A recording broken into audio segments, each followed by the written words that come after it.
إن الحمد لله نحمده ونستعينه ونستغفره ونعوذ بالله من شرور أنفسنا ومن سيئات أعمالنا. من يهده الله فلا مضل له ومن يضلل فلا هادي له.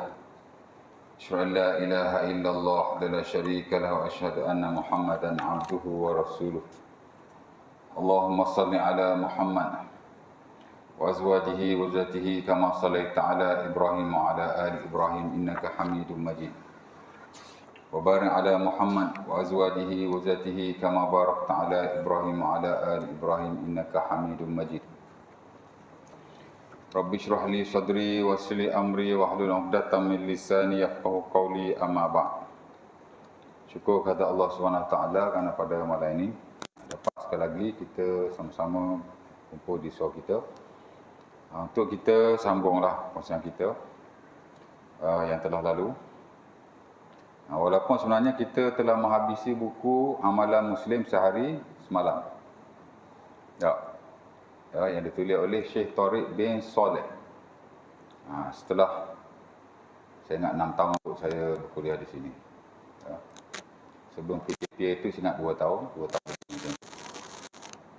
Itu on off masa PKP ada kuliah tapi jarang-jarang. Ala kuliah kita dah menghabisi buku itu pada sesi yang lalu, bulan 12 tu hari. Bulan 1 kita tak ada kuliah kan. Kemudian bulan ni kita start baliklah kuliah kita. Dan saya tak bincang apa-apa untuk kuliah seterusnya, apa subjek yang akan saya kongsikan dengan tuan-tuan. Yang WhatsApp saya apa? Fazli siapa? Orangnya. Yang mana satu? Sebelum ni Haji apa nama tu? Haji Muhammad je yang selalu WhatsApp saya. Last month ada dia, saya save Fazli. Nama dia Fazli. Mana orang? Ustaz Fazli. Apa? Tempat lain. Oh, dia ustaz juga. Oh, baru dilantik ke apa? Ya, dia wahal. Okey, tapi saya buat masa ni saya akan baca buku yang ditulis oleh Syekh Sa'duddin Al-Kubbi. Buku ni buku kecil tapi dalam bahasa Arab lah. Tapi tak apa, saya akan sebut dalam bahasa Melayu. Bersabit dengan Fiqhul Libas wa Zina, fiqh pemakaian dan perhiasan. Yang saya kira fiqh ni wallahu ta'ala alam lah, tidak diajarkan di tempat-tempat lain. Tak tahulah, yang saya duk tengok, duk tanya kan. Sebenarnya fiqh di Masjid Surau ni pun tak menyeluruh. Banyak yang diajar fiqh ibadat. Fiqh yang lain seperti muamalat pun tak ada. Adalah tapi tak banyak. Betul tak? Surau ni ada kot, ada ajar fiqh muamalat. Ada, Alhamdulillah. Tahu saya ada juga. Hari tu ada ustaz yang saya pernah ganti sekali tu. Katanya malam tu dia fiqh muamalat. Dia baca buku Dr. Zaharuddin kan, duit anda ke apa. Begitu juga dengan munakahat, hatta jinayat dan qada bahkan tidak ada. Jarang lah, bukan tak ada tapi jarang.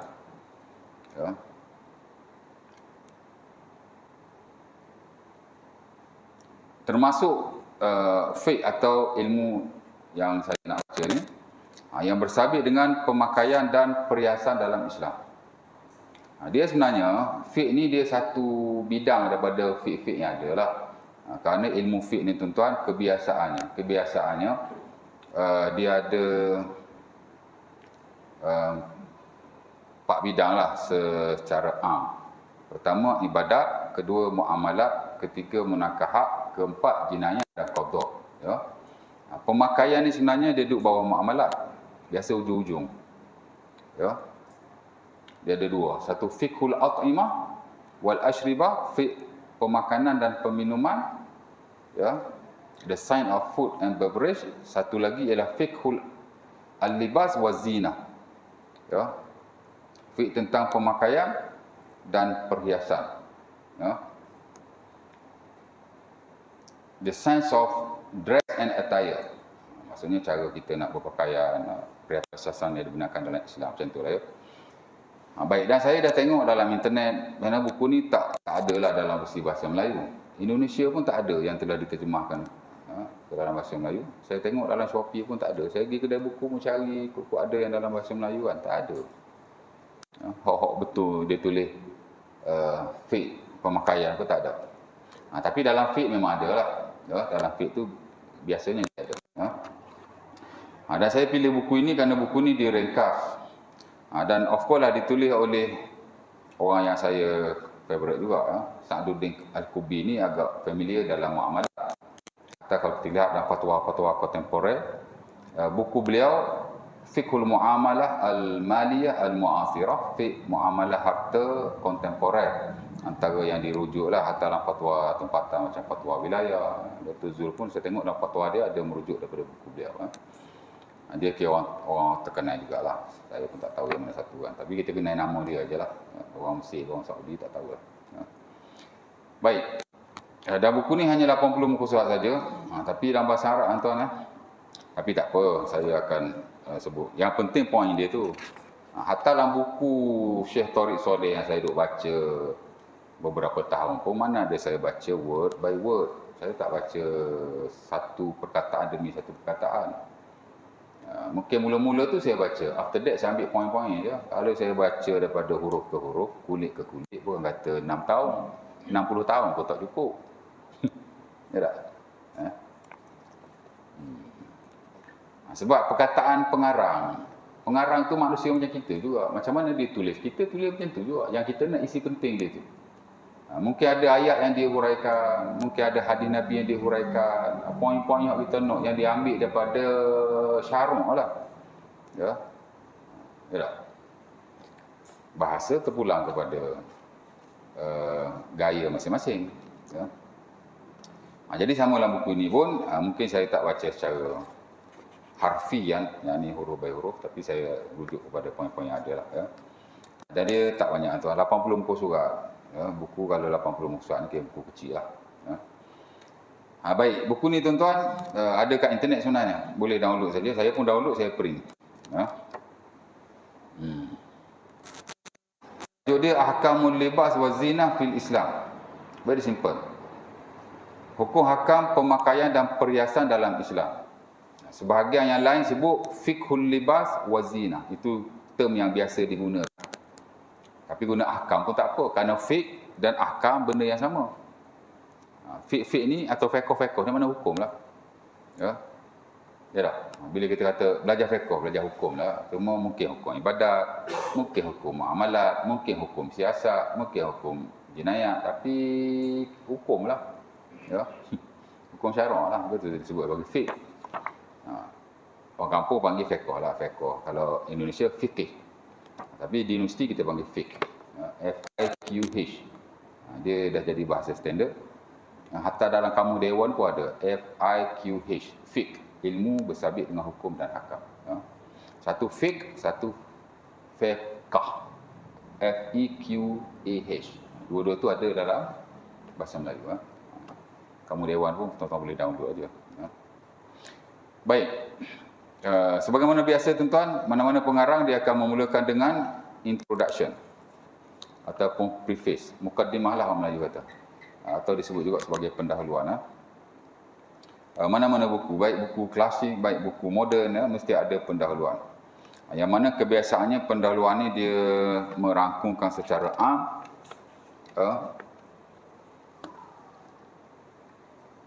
isi kandungan ilmu yang hendak disampaikan. Ya. Macam buku ni dia nak bincang tentang pemakaian, Islamic dress code. Mana apa ciri-ciri pemakaian yang digariskan oleh Islam. Dia bagi tahulah dalam mukadimah tu. Awal-awal dia bagi tahu. Idea am lah ya. Di mana sebagaimana biasa dia mulakan dengan memuji Allah dan bersyahadah. Dan dia tidak selawat kepada Rasulullah sallallahu alaihi wasallam. Ya, dia tak selawat.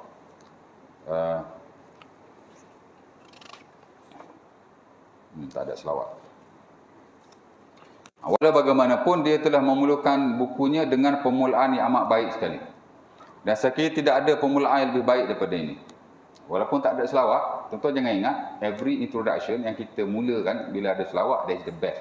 Tak semestinya. Kerana permulaan kepada ucapan yang diajar oleh Rasulullah SAW, tak ada selawat pun. Inilah yang disebutkan sebagai khutbatul hajah. Khutbatul hajah, ya. Ucapan permulaan. Di mana salafus soleh, baik Rasulullah SAW dan para sahabatnya, mereka tidak memulakan satu ucapan melainkan dengan ucapan ini. Ya, dan dia diajar sendiri oleh Rasulullah SAW. Ya. Dan saya personally tuan-tuan, kalau tuan-tuan pernah duduk di kelas saya sejak daripada dulu, dan bukan hanya di sinilah, di mana-mana, kebiasaannya saya akan baca mukadimah ni lah, dan saya tidak baca yang lain. Tidak salah nak mula hak lain pun. Ya. Marilah sama-sama kita mulakan kuliah kita dengan umul kitab Al-Fatihah. Ramai-ramai baca, boleh je. Pasal benda ni open. Ya. Tapi the best ialah khutbatul hajat. Ya. Ya. Atau kalau tuan-tuan tengok tokoh-tokoh besar kita kan, sebagainya lah, dia sentiasa memulakan dengan buku ini, ya, dengan permulaan ini. Apa permulaannya itu? Innal hamdalillah ataupun alhamdulillah nahmaduhu wa nasta'inuhu wa nastaghfiruhu wa na'udzu billahi min syururi anfusina wa min sayyiati a'malina may yahdihillahu fala mudhillalah wa may yudlil fala hadiyalah asyhadu an la ilaha illallah wahdahu la syarikalah wa asyhadu anna muhammadan abduhu wa rasuluh. Kemudian 3 ayat Quran selepas itu, surah Al-Imran ayat 102, ya ayyuhalladzina amanu taqullaha haqqa tuqatih wa la tamutunna illa wa antum muslimun. Kemudian surah An-Nisa ayat yang pertama, ya ayyuhan nasu taqu rabbakumul ladzi khalaqakum min nafsin wahidah wa khalaqa minha zawjaha wa batha minhuma rijalan katsiran wa nisaa wattaqullaha alladzi tasaaluna bihi wal arham innallaha kana 'alaikum raqiba. Kemudian surah Al-Ahzab ayat 70 dan 71, ya ayyuhalladzina amanu taqullaha wa qulu qawlan sadida yuslih lakum a'malakum wa yaghfir lakum dzunubakum wa may yuti'illaha wa rasulahu faqad faza fawzan 'azima. Kemudian amma ba'du fa inna asdaqal hadits kitabullah wa ahsanul hadi hadi Muhammad wa syarrul umur muhdatsatiha wa kullu muhdatsatin bid'atun wa kullu bid'atin dalalatun wa kullu dalalatin finnar. Dia sampai situ. Ya. Hadis dia sampai situ. Khutbatul hajah dia stop at that point lah. Ya. Cuma saya baca hak mula-mula sekali. Perenggan mula-mula aja. Asyhadu la ilaha illallah wa syarika lahu wa asyhadu anna Muhammadan abduhu wa rasuluh. Allahumma shalli ala Muhammad. Saya sambung dengan selawat. Ya. Kalau full sampai situlah. Ya. Dan amat-amat digalakkan juga kita membacanya dalam khutbah pernikahan, kerana ia juga disebut sebagai khutbatun nikah, khutbah pernikahan. Contoh pergi orang menikah tu, juru nikah tu baca ni, saya tak perasan. Saya selalu buat pernikahan orang ni, betul. Ha? Tapi saya tak ingat dia baca yang ni kot. Kalau tak baca yang ni boleh aja kan. Yang ni bagi khutbah. Tapi the best dia ambil khutbah ini. Baik. Apa isi khutbah ni?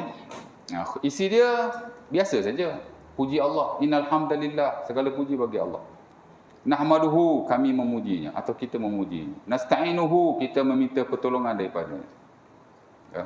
Wa nastaghfiruhu, kita minta ampun daripadanya.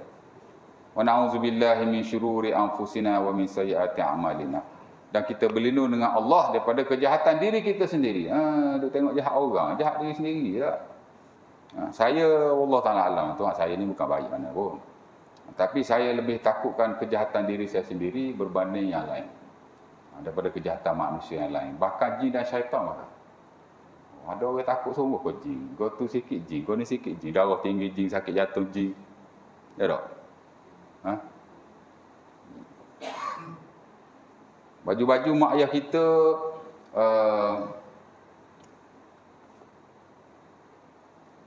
kalau kita tak nak sedekahkan, kita bakar saja, dia kata. Takut-takut mak ayah kita ni ada saka. Allah, takut benar saka. Mari baju saya nak bakar.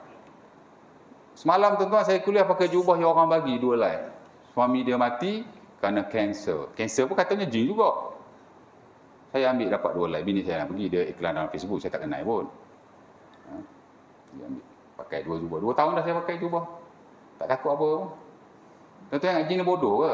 Jin ni dia makhluk macam manusia, dia ada akal, dia cerdik. Kalau bakar, jin tu tak lari, duduk situ. Oh, bodoh jin tu. Terbakar jin tu. Bakar baju saja. Oh, bakar tempat dia, Ustaz. Dia boleh duduk mana-mana tempat lah kalau dia nak duduk. Ya. Unfortunately, ustaz-ustaz juga kan, yang jenis obses dengan makhluk gaib ni lah. Ya. Takut sangat ke jin tu. Patut jin takut kita, pasal kita khalifah. Buat apa kita nak takut dia je? Jadi takut pada diri sendiri. Hatta Rasulullah SAW pernah offer kepada salah seorang sahabat Nabi, Nu'man bin Bashir, bapak dia.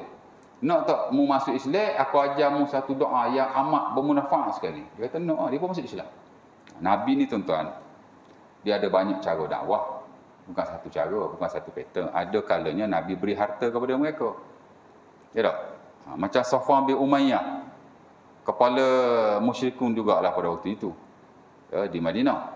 Orang bukan Islam lah ya, dia antara orang yang kita kata orang yang penting lah ya. Macam mana dia masuk Islam? Kerana Nabi bagi harta kepadanya sebahagiannya zakat. Nabi bagi zakat. Ada pula satu video tu orang muda lagi kan, tapi tak tahulah kan. Zakat beri pada orang Islam, orang bukan Islam. Zakat adalah hak mutlak orang Islam. Mana-mana dia je. Ya tak? Ya?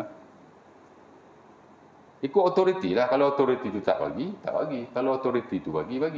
Ya? Boleh bagi pada orang bukan Islam. Negeri lain tak bagilah. Tak kisahlah kan. Hatta kalau awak sendiri awak tak nak bagi, sudah. Tapi tak boleh kata begitu. Ya?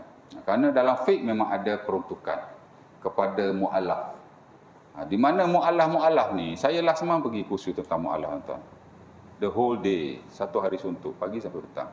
Tuan-tuan ingat mu'allaf ni orang baru masuk Islam ke? Mu'allaf ni ada dua kategori lah. Pertama, orang baru masuk Islam. Ya, baru masuk Islam ni maksudnya dia tidak ada had bila dia masuk Islam tu.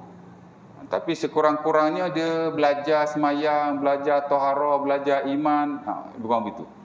Kalau dia boleh belajar benda tu dalam masa setahun, dia dah pandai dah. Ada mu'allaf tu baru masuk Islam baru 5-6 bulan, tapi dah pandai wudu, dah pandai semayang, dah tahu basic akidah. Dia bukan mu'allaf lagi. Tapi ada jenis lengut sikit, lambat nak belajar, nak sibuk lah dengan apa dah, otak pun jenis tak apa nak laju sangat. Oh, dia 3 tahun baru reti. 3 tahun tu dia mu'allaf. Ada hak slow sekali 5 tahun. 5 tahun dia masih mu'allaf. Kalau lebih 5 tahun, tu bukan lengut, tu buat lengut. Sebab tu standard Selangor tuan-tuan, mu'allaf below 5 years, di bawah 5 tahun. 20 tahun tu mu'allaf lagi, dia basuh lagu tu. Ya tak? Itu satu kategori. Ya. Satu kategori lagi ialah orang bukan Islam, tapi dijinakkan hatinya kepada Islam. Itu mu'allaf juga. Seperti Safwan bin Umayyah. Dulu-dulu dia paling benci kat Nabi ya. Maka na abghadun nasi ilayya illa Rasulullah. Summa kana ahabban nasa ilayya ba'da an a'tani. Maka dulu-dulu orang yang paling aku benci Nabi lah. After that orang yang paling aku sayang ialah Rasulullah, kerana dia telah memberi kepadaku yang ni sebahagian daripada harta-harta yang baginda ada. Ya? Dan dalam hadis lain dia kata makanan Nabi mazala Rasulullah yu'tini hatta yakuna ahabban nasi ilayya. Sentiasa Nabi memberi kepadaku sehingga dia jadi orang yang paling aku sayangi. Dulu dia paling benci. Orang benci kita, cuba bui lama dia sayang kita. Masih Islam. Itu satu kaedah lah. Ya?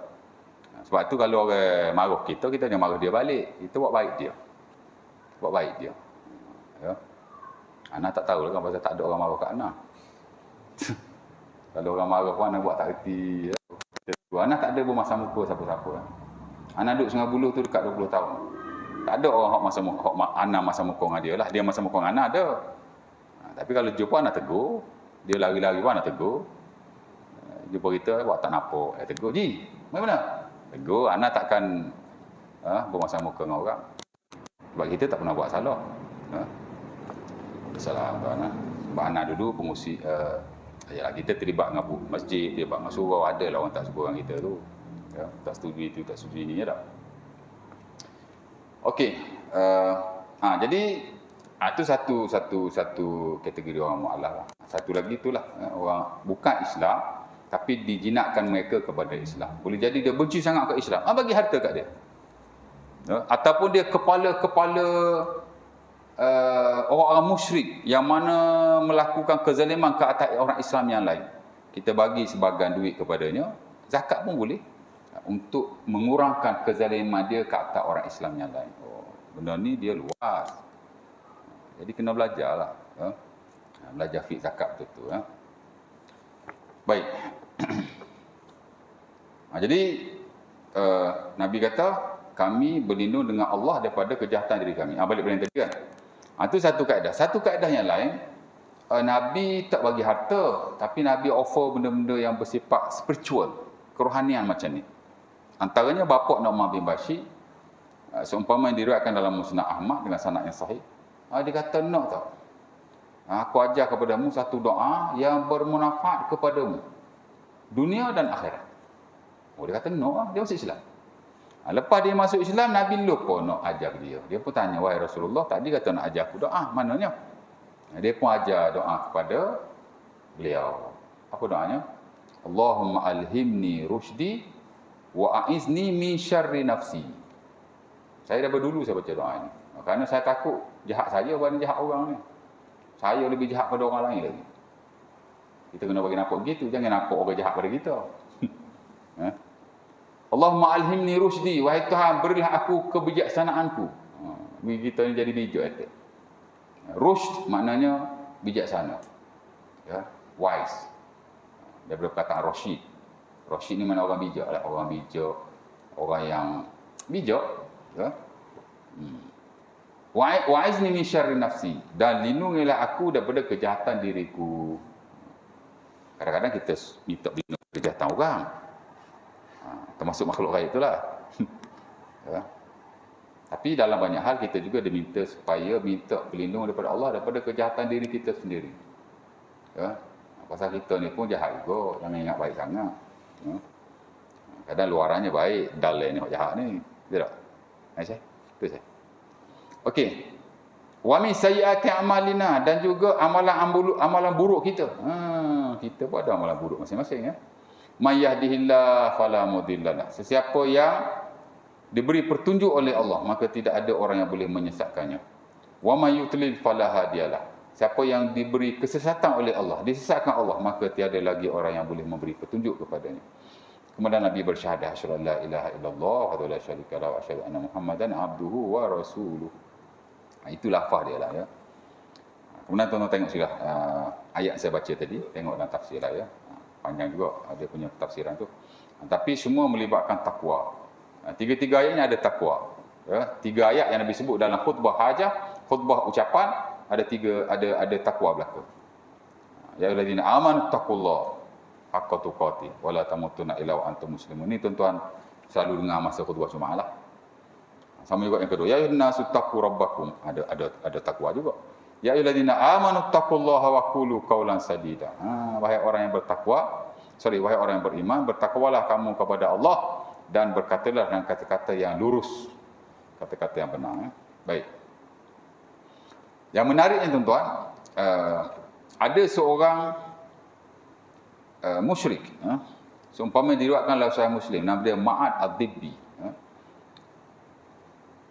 Ini antara nak kata kehebatan khutbah ini, tak tahulah kan. Tapi walaupun khutbah ini dia ringkas, tapi ia dikagumi oleh seorang Tuk Bomoh yang pandai bersyair. Syair ni tuan-tuan, bukan pandai bersyair, yang banyak membaca, melihat dan mendengar syair-syair orang Arab yang hebat-hebat. Orang Arab ni antara khazanah dia ialah syair. Hatta dia ada Diwanul Asy'aril Arabiyah. Himpunan-himpunan syair-syair orang Arab. Terutama orang Arab jahiliah. Ya. Saya dulu tuan-tuan masa belajar di iaitu ada dua subjek syair. Satu asy-syi'rul jahili, syair orang-orang jahiliah. Satu asy-syi'ru fi sadril Islam, syair di awal Islam. Dua ni kita belajarlah. Ya, orang ngapa syair lah dulu. Ya, walailin kamaujil bahri arkha sudulah alayya bi anwahil humum liyaqtali wa qultu lahu lamma tamatta bi sulbihi wa ardafa ajanza wa na bikadkali. Mana Pak Syah Imam kita? Dia belajar bahasa Arab kat Mesir tu. Kat Jordan, nak faham tak? Mana dia? Tak ada. Anda ingat dia pun tak faham. Ya. Mikarin mobilin ma'an kajulmu di sakhirin hatta husailu min ali.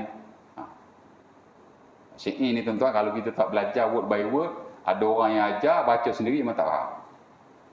Sebenarnya perkataan tu very basic. Tapi dia perkataan macam orang Melayu, gurindam lah, dalam-dalam tu kan. Tapi dia perkataan basic aja. Ya. Ra'aitul manaya khabta ashwa aman tusibtu minhu wa in tukhti yu'ammar fayahrami. Itu paling mudah. Dia ada anak nak tanya, dia faham tak? Boleh syair tuan-tuan? Awak boleh hafal syair, boleh jawab soalan. Tak apa, tak ada jawab lah. Anak dapat A subjek tu alhamdulillah. Sebab anak suka menghafal syair. Apa gitu ya. Dan Imam Syafi'i rahimahullah di awal usianya memang dia belajar syair untuk mempelajari bahasa Arab. Bahasa Arab tuan-tuan nak belajar dia mesti belajar syair. Ya. Tak belajar syair dia bukan kata tak pandai, tapi dia takkan mendalamnya betul-betul. Ya. Macam bahasa Inggeris juga. Ya. Bahasa Inggeris pun kena belajar poem, belajar syair kan. Sebab bahasa syair bahasa Arab yang mendalam ya. Baik, ada seorang ni Tok Pomoh tuan, Ma'ad Al-Dibi yang saya Muslim. Dia ni dengar di Mekah ada seorang yang gila. Nama dia Muhammad. Dia pun terkejut. Dia matan tu agak banyak, ana ringkaskan. Dia kata macam mana Muhammad yang aku pernah dengar, kita pernah jumpa, tapi dia dengarlah kan. Muhammad ni seorang yang cerdik, bijak, amin, amanah. Dia kata orang paling dihormati ataupun disegani lah di Mekah tu. Dia tiba-tiba jadi gila. Oh. Kau orang Arab jahiliah tuduh Nabi gila. Majnun. Ma sahibukum min jinnah. Mana ada pun memang tuduh Nabi gila. Macam mana boleh jadi gila? Dia kata Allah sianya budak ni. Dia kata. Dia pun menaiki kenderaannya pergi ke Mekah. Ini bukan kisah rekor-rekor ni. Ini bukan paling pulara. Ini kisah betul lah. Dia pun pergi. Pergi-pergi menghadap Nabi. Dia nak berubat Nabi ni. Ya. Masuk jumpa Rasulullah SAW. Apa Nabi buat? Nabi baca ni. Dia masuk-masuk tu, Nabi baca lalu dia. Innal hamdalillah. Nahmaduhu wa nasta'inuhu wa nastaghfiruhu wa na'udzubillah sampai habis lah. Terkejut dia. Tercengang. Dia kata, wahai Muhammad, engkau tidak gila. Seumur hidupku, dia kata, inilah perkataan yang paling fasih dengar. Perkataan simple aja, tapi di sisi dia, fasih. Dan paling baik sekali susunannya. Dan paling lunak sekali di hati. Aku telah mendengar dan membaca banyak syair-syair Arab. Ya. Hatta aku sendiri pun kata ubah orang dengan bacaan-bacaan japi-japi tertentu. Ini lebih baik daripada semua itu. Lalu dia pun masuk Islam dengan hanya dibaca oleh Rasulullah ni perkataan ini. Yang mana kalau kita baca tu tak ada benda macam hebat pun. Ya. Kehebatannya bukan kerana lafaznya, tapi kerana ia adalah wahyu daripada Allah Subhanahu Wa Taala. Dia macam Quran lah. Tuan-tuan, Quran mana ada perkataan yang kita kata hebat-hebat Quran ni. Quran ni perkataan yang biasa disebut oleh orang Arab. Kadang-kadang dia mengulang-ulang perkataan yang sama. Begitu juga dengan hadis Nabi SAW. Tak ada rumit-rumit lah. Kata perkataan yang sukar difahami, tak ada. Semua perkataan yang simple. Tapi ia adalah wahyu Allah. Azan lah. Azan dulu lah.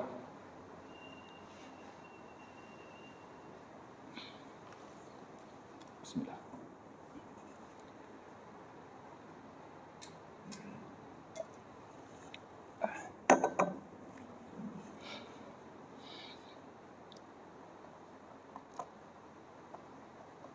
Allahu Akbar, Allahu Akbar. Allahu Akbar, Allahu Akbar. Allahu Akbar, Allahu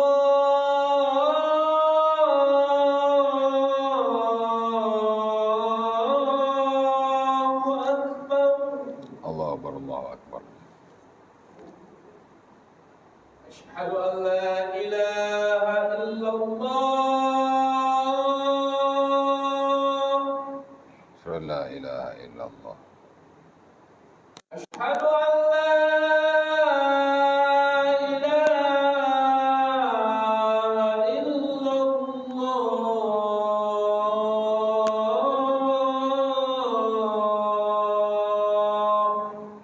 La ilaha illallah. Asyhadu anna Muhammadar Rasulullah. Asyhadu Muhammadar Rasulullah. Asyhadu anna Muhammadar Rasulullah.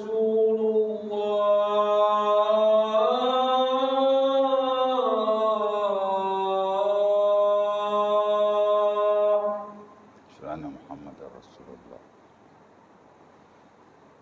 Hayya 'alas salah. La hawla wa la quwwata illa billah. Hayya 'alas salah.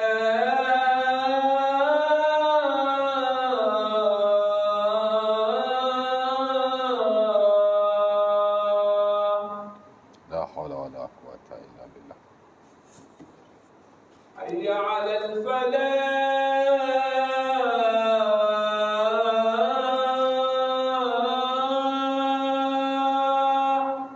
La hawla wa la quwwata illa billah.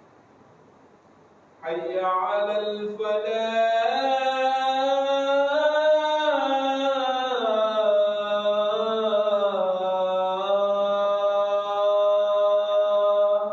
La hawla wa la quwwata illa billah. Allahu Akbar, Allahu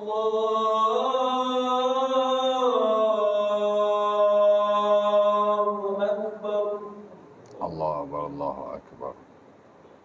La ilaha illallah. La ilaha illallah. Allahumma rabba anta syahid al-qa'im anta Muhammadan Rasul. Wa ba'ath. Allahumma inni as'aluka al-afiyah fid dunya wal akhirah. Okey, baik. Jadi permulaan kepada ucapan ini ataupun disebut sebagai khutbatul hajah, zahirnya lafaz yang biasa saja. Semua orang Arab tahu, tak payah buka kamu untuk mengetahui maksudnya. Tapi kehebatannya adalah kerana ia adalah wahyu Allah Subhanahu Wa Taala. Of course ia keluar daripada mulut Rasulullah sallallahu alaihi wasallam, ya. Jadi kehebatannya di situ. Jadi orang yang dapat benda tu dia faham, dia akan tahulah. Dia akan rasa kebesarannya, ya. Baik, kemudian si pengarang buat marilah beberapa nas lah, ya, sebagainya yang marfu', yakni yang disebut sendiri oleh Rasulullah SAW, sebagainya adalah yang tidak marfu'. Maksudnya bukan yang Nabi sebut, tapi disebut oleh sahabat-sahabat Rasulullah SAW yang besar-besar seperti Umar, ya, dan sebagainya lainlah. Tentang kepentingan berkaitan dengan etika pemakaian, kerana ia juga ada satu bentuk ibadah, ya, kepada Allah Subhanahu Wa Taala dan berpahala. Walaupun kita tak niat aku pakai ni kerana Allah, tak perlu niat pun. Hal seumpama ini dia bukan ibadah khususiah, ibadah juga tapi dia bukan khususiah, atau juga disebut sebagai ibadah mahdhah. Pasal ibadah-ibadah ni ada dua lah. Satu mahdhah. Mahdhah ni makna absolut ibadah. Semayang, puasa, haji dan seumpamanya. Ya, dalam banyak hal kita kena niat lah, aku buat ni kerana Allah. Tapi hal yang bersabit dengan selain ibadat, tak niat pun tak apa. Yang ni kita buat tu tak langgar perintah Allah, dapat pahala automatically. Ya. Sama juga dalam hal ni. Selain kita ikutlah parameter yang ada, insya-Allah taala, ya, berpahala. Dan kebaikannya at the end of the day dia kembali kepada kita juga, ya, bukan untuk siapa-siapa. Allah Taala tidak mengambil manfaat kepada apa yang kita lakukan. Kalau kita baik pun, ia tidak menambah kerajaan Allah walau sedikit pun. Kalau kita jahat pun, ia tidak mengurangi kebesarannya walau sedikit pun. In ahsantum li anfusikum fa in asatum falaha wallahu ta'ala alam. Jadi next nanti kita sambung mukadimah ni sikit lagi.